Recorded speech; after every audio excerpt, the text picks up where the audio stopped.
প্রতিপক্ষবারে captain যথার্থ মাহাত্মা দখলের লড়াই অফসাইড হয়ে আছে আউট আইবে রুদ্রের কাছে মাত্র 10 ফুটে আইন হাতে তুলে নেবেন ডাক্তারা মাত্র 10 ফুটে খেলোয়াড়দের কাছে যে জানাচ্ছে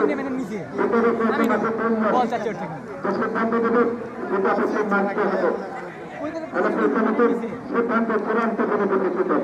আমাদের সামনে বৈঠকের মাধ্যমে বিশেষ করে আপনারা সাংগঠনিক প্রতি সভাপতি ছাত্র বিদ্যালয় পরিচালনা কমিটি এবং সরসাংগঠনিক সম্পাদক রামেশ্বর আমাদের মাহমুদুল হক সাংগঠনিক সম্পাদক রামেশ্বর কিন্তু আপনি রয়েছেন আমরা সবাইকে স্বাগত জানাচ্ছি রুবেল আহমেদ কিন্তু কিন্তু কিন্তু এখানে ঘোরা হয়ে গেল সাংগঠনিক সম্পাদক নয়নন্দুল কিন্তু আমরা তাদের মধ্যে